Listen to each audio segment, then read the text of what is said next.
Hey everybody, welcome back to the Wolf Pit.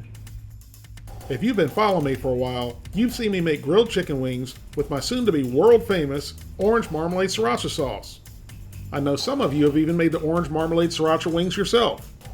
If you're not familiar and you're wondering what orange marmalade sriracha sauce is, it's a ridiculously easy sauce to make that's the perfect combination of sweet and heat without being too spicy to really enjoy. Don't tell Sweet Baby Ray's, but my orange marmalade sriracha sauce is the real boss of the sauces. But we'll just let him roll with the title for now. So I was brainstorming about a new ham recipe for the upcoming holidays. Not the same old clove-studded ham or pineapple and cherry covered ham that your grandmother and mother have been making for decades. I mean, don't get me wrong, those hams are good. But I wanted something different, something other than the same old ham I've eaten for the past 40 years at family functions. That's when the light went off in my head and I realized that orange marmalade sriracha sauce is the perfect glaze for a salty ham and would turn your ordinary holiday ham into an extraordinary holiday ham with the sweet, subtle orange flavor and mild spice. So let's get started and I'll show you how to make an orange marmalade sriracha glazed ham that will be a new favorite for your holiday dinner table. You can cook this ham in your oven, grill, or in a smoker.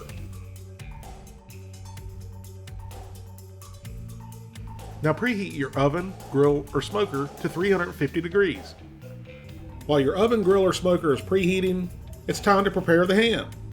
And today I'm using a bone-in, fully cooked, hickory smoked shank portion of ham. You can also use the butt portion of the ham. And to me, hams are one of the most underrated and inexpensive meats you can buy. Oh, and I also forgot to mention, they're very delicious. I got an 11-pound ham for under $19. That's about the same cost as 2 to 3 pounds of sliced ham in your deli. Plus, when you buy a portion of ham and you cook it yourself, you get a very meaty soup bone to make bean soup with. So there's very little waste. So to get your ham prepped up to cook, all you need to do is remove it from the wrapper, and then with a sharp knife or even a box cutter, a clean one preferably, make lateral slices around the ham about an inch apart. And you only want your slices to be about a 1/4 inch deep, so don't press too hard or saw back and forth. And remember to make sure you go all the way around the ham.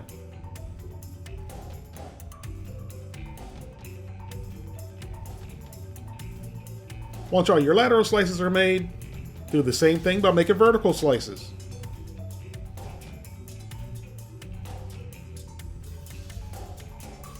Once you have your ham scored all the way around to your liking, place it into a pan. And I'm just using a disposable aluminum pan. It makes cleanup so much easier. Now the ham goes into the Kodiak that's been preheated to 350 degrees. Then close the lid and let's go make our glaze. In a medium-sized saucepan, add an 18-ounce jar of orange marmalade. The generic orange marmalade is good enough for me, but if you want to be Mr. and Mrs. Fancy Pants and spend a few more bucks and buy a better brand, that's okay too. Next, add a 1/4 cup of light brown sugar. And I know it seems redundant because there's already sugar in the marmalade, but trust me, the brown sugar works. Then add a 1/4 cup of sriracha, and please don't use a knockoff sriracha, use the original high-fung sriracha. And finally, for one more layer of sweetness, a 1/4 cup of honey.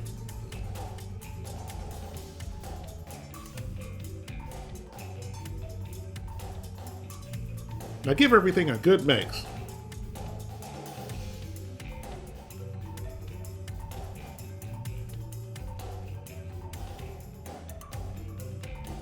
And then the orange marmalade sriracha sauce goes onto the grill with the ham. And I also inserted a meat probe into the ham, set to go off at 135 degrees. So this ham should take about 10 minutes per pound at 350 degrees. So that's almost 2 hours. So I'm going to let the ham cook for about an hour and let the glaze heat up. And then after an hour, we'll start applying the glaze. And during that time, I'm going to enjoy a nice frosty cold beverage.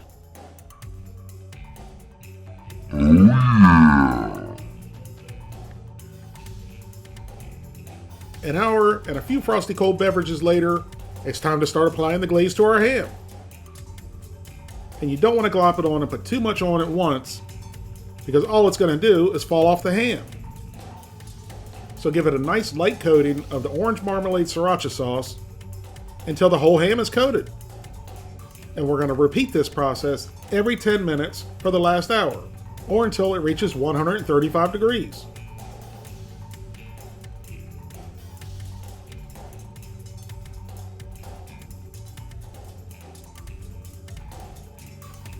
Each and every time you add a layer of glaze, you're not only adding glaze, you're adding more flavor.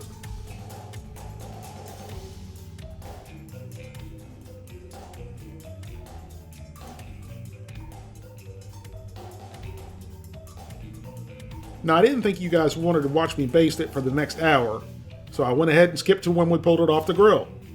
And it ended up taking exactly 2 hours to cook this 11-pound ham. Now, if you're using a disposable aluminum pan like I am, be sure you put something underneath of it to support it when you take it off the grill. And once you take the ham off the grill, let it rest for at least 10 minutes before slicing. And that was the longest 10 minutes of my life. And you can slice your ham however you like.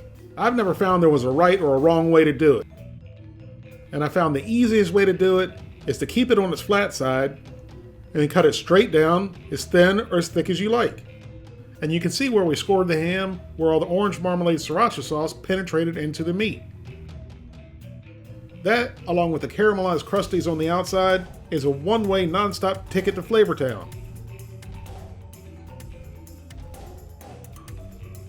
And when you're slicing this ham, you want to use extreme caution if you're like me and you have a flock of hungry teenagers hovering over the ham, swooping down to get handfuls of meat faster than you can slice it. Just be careful they don't mistake your finger for a piece of ham, because that would be the end of that finger. This orange marmalade sriracha glazed ham could not have turned out any better than it did. It's definitely one of the best hams I've ever cooked. It's definitely sweet and smoky, but paired with the subtle orange, brown sugar, honey and sriracha flavors, mixed with the salty rich ham flavors, was the perfect combination, and all of the flavors complemented each other, which ended up being a huge flavor explosion in your mouth. Thank you all very much for watching. I hope you give this recipe a try.